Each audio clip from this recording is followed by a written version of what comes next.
Alright guys, so it is flipper time.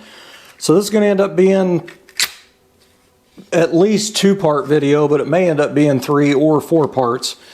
So in this video I'm just going to talk about quite a few things, show a few parts, and kind of show the rundown on disassembly.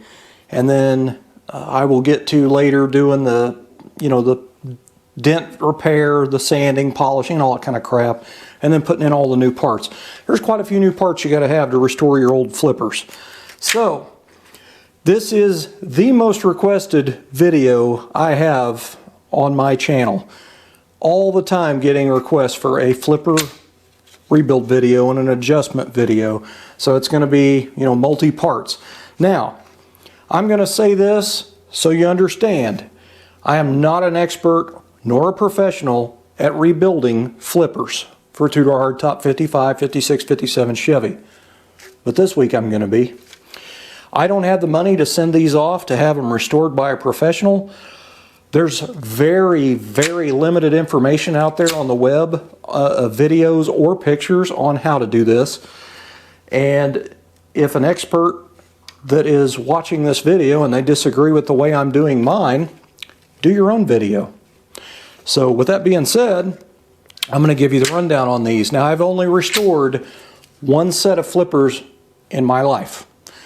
I wasn't happy with the quality, the way they turned out, and I'm pretty sure that this set will turn out better because I'm going to spend a lot of time and I'm going to try to make them show quality on the outside and the inside. I'm even going to polish the inside of the flippers.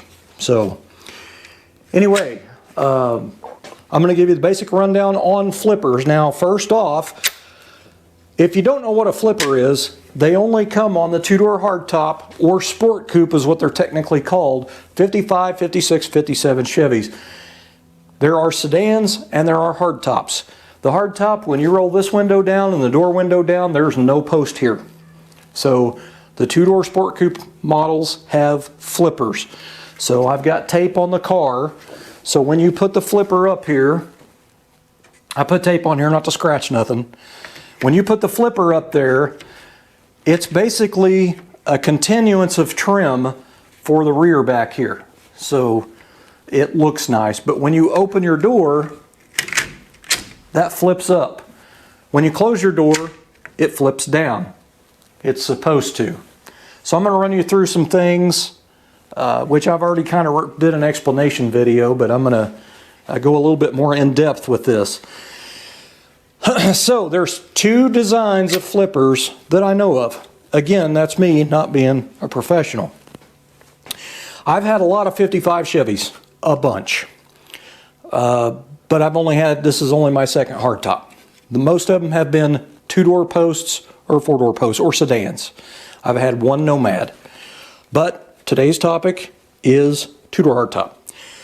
Now they had 2 designs that I know of. They have 55 and then they had 56 and 7 flippers. The 55s have 3 spring assemblies. Let me just get this one right here. I fortunately have some extra flippers here, and the extra ones are 55s. These are all junk. They're all very much destroyed, so these really are just for parts. I don't want to sell any of these parts because I may need a spring or a part or a piece out of one of these. So anyway, so don't ask if I have anything for sale because I don't.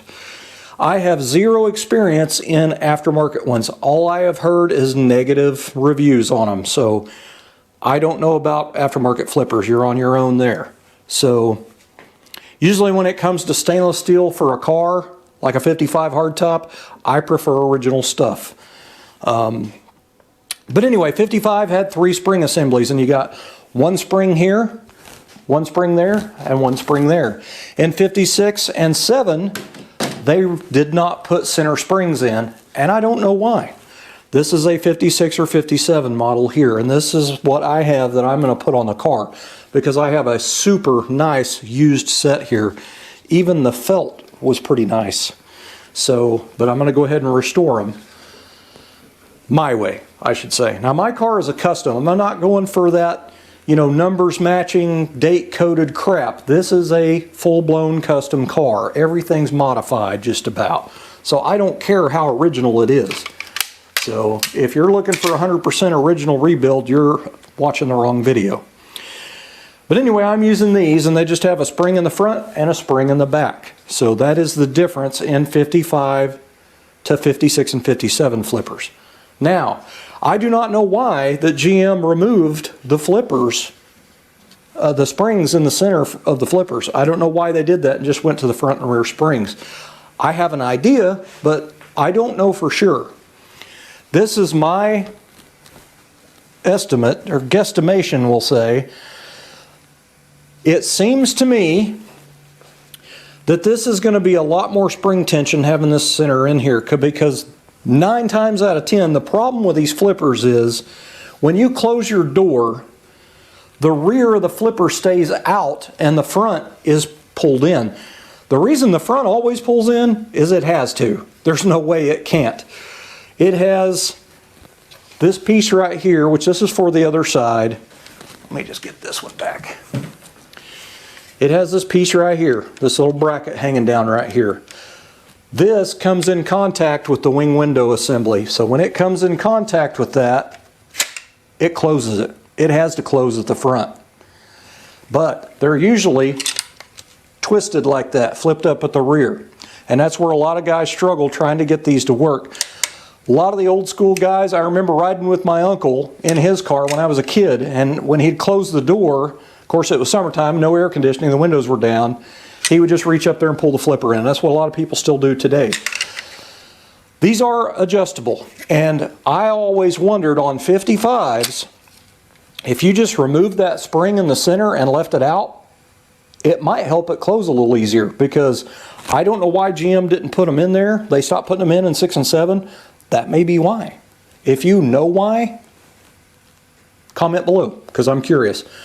Now, for one thing, it would be an easy check, because those springs, just one end of the springs bent down, which I'll get more into depth than that in a second.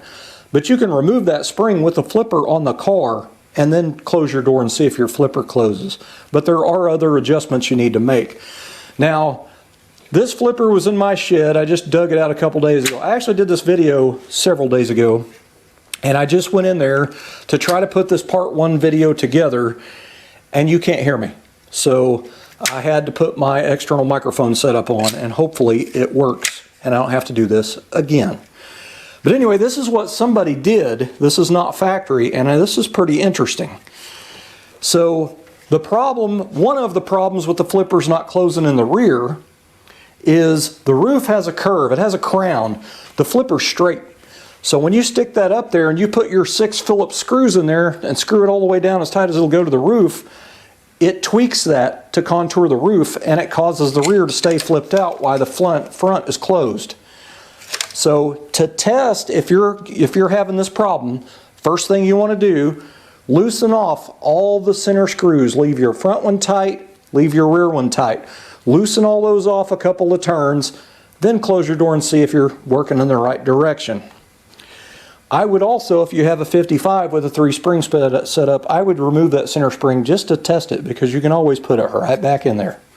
So anyway, that is a basic adjustment. But what somebody did on this, they took 1/8" rubber strips, and you can see remnants of 3M weather strip adhesive, the old yellow stuff, and they glued a long strip on first, and then they glued another strip on top of it that's shorter. And that was trying to take up that crown in the roof. I think that's pretty ingenious, actually. Now, the factory used butyl up here. There is a seal that goes up there as well, and I'll show you that here in a minute. But the factory used a butyl, a sticky, goopy stuff. Lots of older guys call it dum-dum. But anyway, that's how they sealed it to the roof. Some guys use other things. I use camper top tape, camper top stripping. I should have had that out to show you, but I will get to that in a minute. It is a foam tape that you can get at any, like a hardware store or a Home Depot or a Lowe's or something. And you can put that on there, and it's foam tape. And the beauty of that stuff is you can take this, if somebody down the road goes to take the car apart, you don't have this glued to the roof. You know what I mean? So it comes apart easy. But it won't leak because it's a sponge seal. So let me get the camera turned around and I'm going to show you some disassembly side. Go ahead and close the door so I don't run into anything.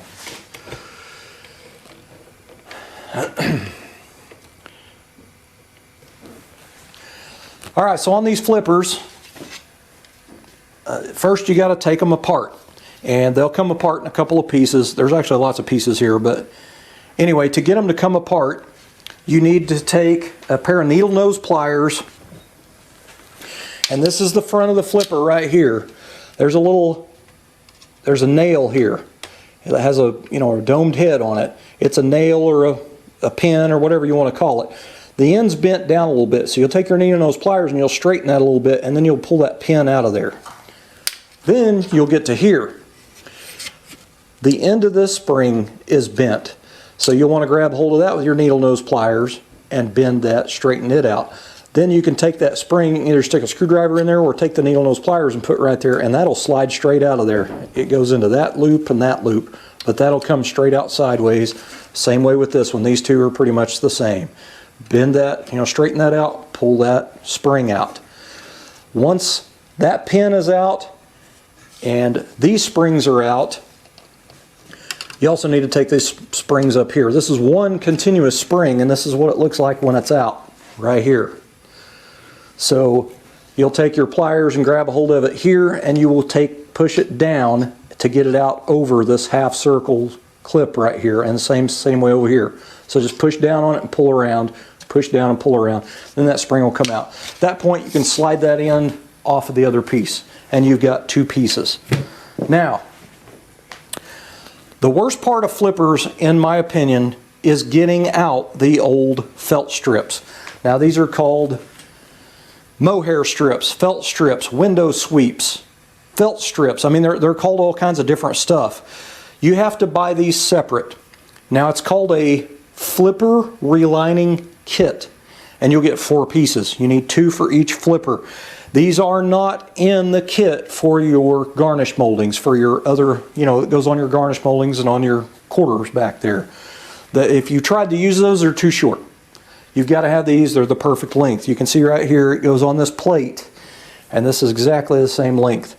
So you're going to need a set of those. And they average about 50-ish bucks before shipping. So you're going to need those. You're going to need, which Dan Chuck calls it, a flipper windlace, and this goes in between the roof and the flipper, and it's pretty specific in its design. If you look at the way that's made, you can see a half circle cutout right here, and it's wedge shaped. So this goes on that flipper. Oh, I got it backwards. I had it the first time.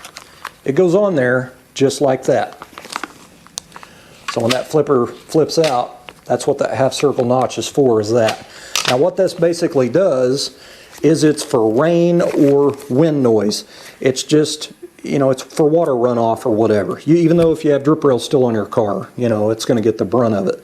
But if you didn't have this, you could get water up on this edge and it would run in between and get in your car. So anyway, you're going to need that. And then you're going to need these little nylon. These are almost always gone. You get 2 of them. They're little nylon or plastic. It's just a cushion is what it is. There's still remnants on this one. There's still an original, what's left of one here. You can see 2 square cutouts. It's cut out in the plastic and it has 2 raised squares on the metal part. Anyway, the smooth side goes out, and that's what your wing window assembly, when you close the door, that's what that hits. So if you don't have these plastic pieces on here, it will tear the crap out of your stainless trim around your wing window. It'll gouge it and ding it and all kinds of good stuff. So be sure and get those. You're going to need some, if you're going to remove your plates, which you don't really need to, that might be one of the things that is on the difficulty level. You could pretty much probably clean these up and go in there and mask everything off. You could spray paint that or go in there and brush paint that with some Pour 15 or something. It's a metal plate that goes in there and it's riveted on there. And there's 2 rivets here, 2 rivets in the center, and 2 rivets back here. Now your felt strip is on here too, but you can't really see it because all the black felt's gone. You can actually I'll lift this up and you can see, you can stick a little screwdriver into there and pull that up. Now on this flap side of this flipper, the part that moves, what I do is I spray PB Blaster, WD-40, whatever, hose that down in there. Like take a screwdriver and just kind of lift that up a little bit to where it's up off there, and just hose that with PB Blaster, and then turn it upright with your straw on your WD-40 or PB Blaster and shoot it down in that. See how this has a channel or a bead in it? Shoot that down in there. That way you got lubrication all down in there. And then what I did on this piece is I took a punch, put it right up to the metal part on the strip, and I hammered it that way to get it out of there. So once you get it out there a few inches, you can grab hold of it with some vice grips and just start, you know, doing it like a slide hammer, and you'll eventually get it out of there. This one, not that easy. That one's more of a pain in the butt. You pretty much have to take a screwdriver and get it kind of pried up. And then I ended up taking a pair of needle nose vice grips and just went in there and just kept twisting it. Like twisting and twisting and twisting it. It breaks apart to pieces and everything. It's a nightmare to get this piece out. And the reason you can't drive it in and out is because of this part right here. See this? The way this is bent in, you can't drive that in or out because that whole felt strip would have to go through there. So it's just going to bind in there. So that felt strip has to go that direction to get it out. So this one is the worst one to try to get out, but lubrication is your friend.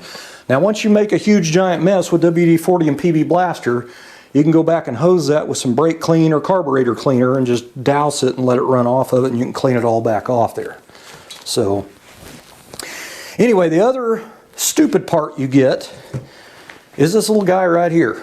Now it is known, very well known, these are not made right. So I remember the first set I did, I didn't know anything about these. So when I put it on there, the door and stuff wouldn't work right. The window wouldn't, it was putting everything in a bind.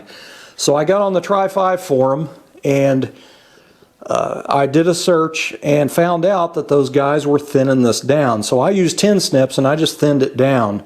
I want to say it was like a third of it or half of it or something. It's because they're not made right. But anyway, it got to the point where I messed with that for like a day trying to get this part to fit and the door to work right after it was installed. And I ended up cutting the whole end piece off right here and gluing it right there just to have this little end piece. This goes in there. Keep in mind, this is your outside flipper piece right here. This goes on there just like that.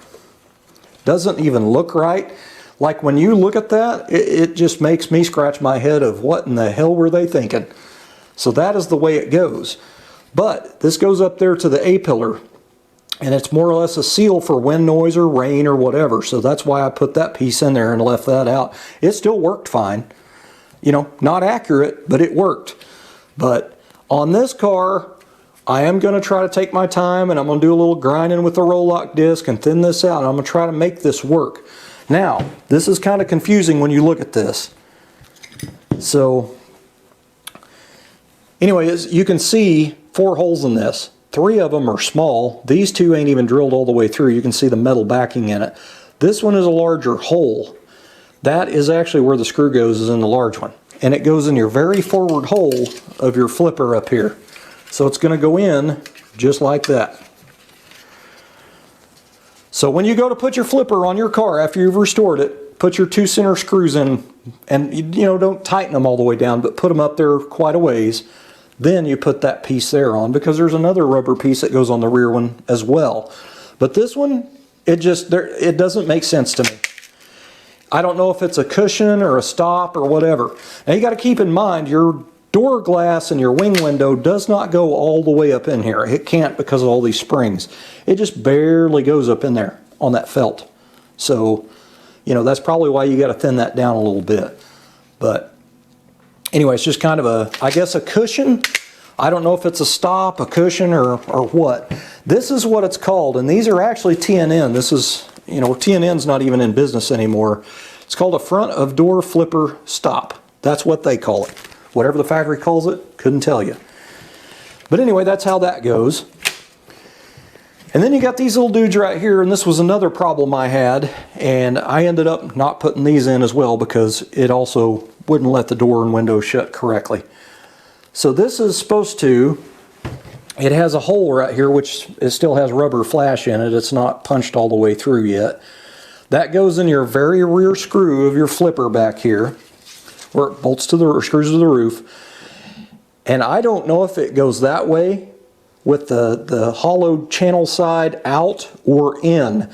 I tried it both ways on my car, and either way it was binding up the door and window. So I just left them out and put the screw in there without it. But I am, again, going to try to get it installed in this car. But these may have to be ground down or modified as well. So yeah, I think it's just a cushion is all it is.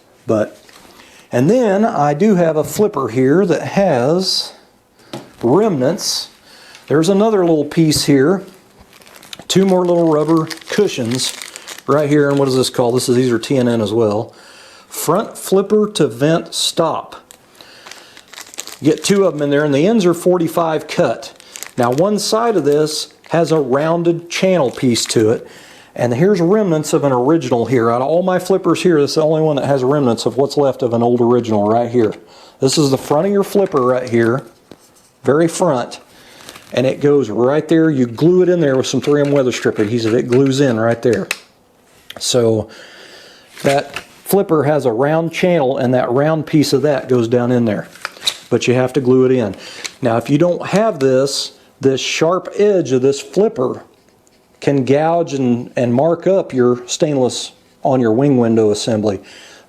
It could make possibly a metal on metal sound as well, a click sound when you shut the door. So put those cushions in there because they stick up pretty good. Now when you go to put your flipper on there and you close your door, you got to keep in mind that these are, see how these are slotted this way? That flipper goes in or out for adjustment. So if you got it all the way in there and you close the door and this flipper's popped out a little bit, you need to loosen the screws off and pull it out so that flipper will close, you know, straight. Lots of adjustments you got to mess with, and these things, you know, they're a pain in the butt, especially if you've never done it before. Now, I do not know anybody that rebuilds flippers. I don't. There used to be a guy on Tri5. It's been a long time since I've been on that forum. I remember the guy that did them. Very, very top quality stuff he did. He's specialized in stainless trim and stuff and rebuilding flippers. He is pretty well known on that forum. If you're looking for a professional, go to tri5.com. I will say, it seems like a couple years back, it seems like he was selling all his parts and everything and he was retiring. So I don't even know if he does them anymore. And I don't remember who that was. I'm sorry, but anyway, go to Tri5 if you're going to have yours restored. But anyway, one thing that gets people in trouble, I actually, an older guy I know tried to rebuild a set of these back when, it was probably 20, 25 years ago. He had them chewed up pretty good. What he did was he went in here and tried to open up this folded flange right here. He tried to open that up so that felt strip would go back down in there, and then he used some pliers and crimped it back down in there. Well, when he was done, it was all warped and wavy and tweaked out. I mean, he fried them. It would have taken a lot of hammer and dolly work and probably some file work and then sanding work and polishing to fix it. Most guys, when they rebuild these themselves, and this is exactly how I'm going to do it, they just glue the strip on. But what I am going to do on this felt strip, if you look at this, it has a stainless bead on one side and it has a black bead on the other. And if you look at that from the end, that stainless bead is fatter than the black painted end. I'm going to turn this around on the back side. I'm going to take my 36 grit Rolock disc and I'm going to lightly file this down. I'm going to thin this down right here. At that point, I'm just going to try to stuff that down in that rolled edge of that flipper. I think that it would fit pretty decent by doing that. And that's the way I did my old one.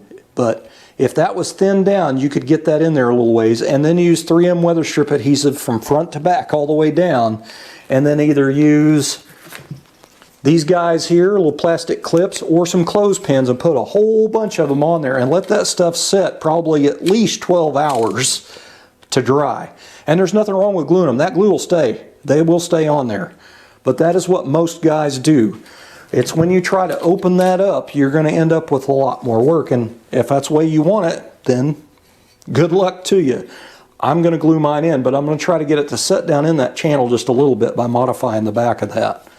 But I am going to remove these two rivets to remove this assembly, and I'm going to remove these two rivets and remove this bracket because they're surface rusted.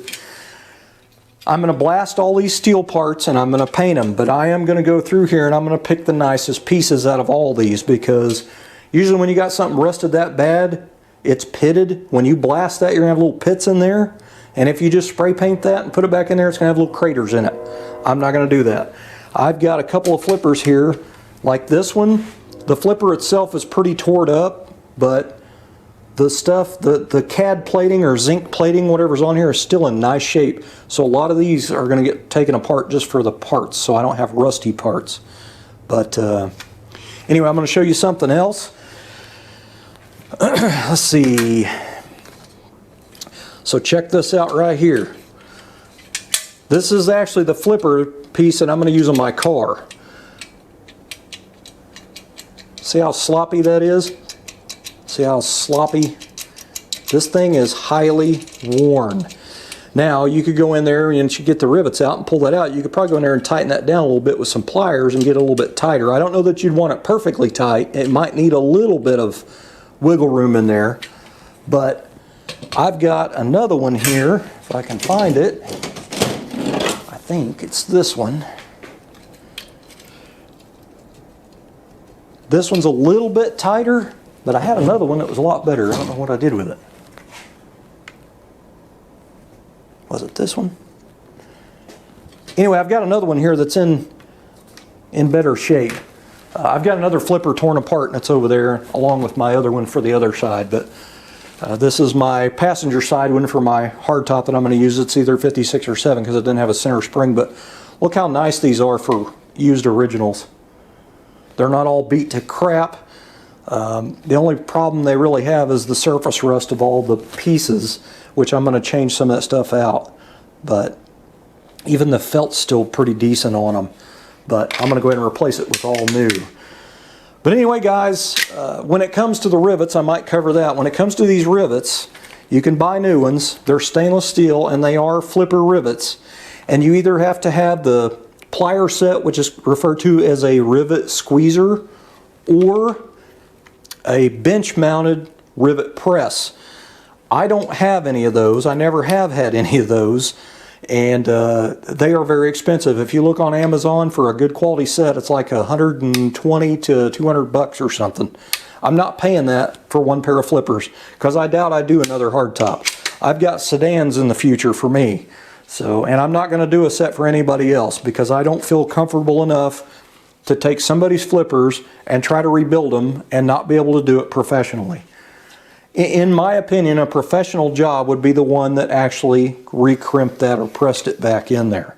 So, you know, the factory, when they build these, you can bet they didn't go in there with a pair of pliers and tweak all that back in. They had a machine, they put that in there and it pressed the whole thing at one time. And that's how they're not warped and wavy and chewed up looking. Now with my car, I'm trying to do everything to the best of my ability. So if it takes me a week to rebuild these flippers, as long as they turn out damn near perfect, I'm good with that. So anyway, I don't know if I mentioned the springs. These are not recommended. They're apparently they're not correct. But anyway, I'll be using originals. So anyway, guys, this is going to be part 1. In the next video, it'll be a complete tear down and then fix dents, sand and polish on the polishing wheel. I'll show you all how I do that. And then probably the next video after that will be putting it on the car and adjusting it where it fits and works correctly. So anyway, thanks for watching. Alright guys, I wanted to add to this. I was pre-watching the video, getting ready to edit it and then upload it to YouTube, and I thought I'd better add this in.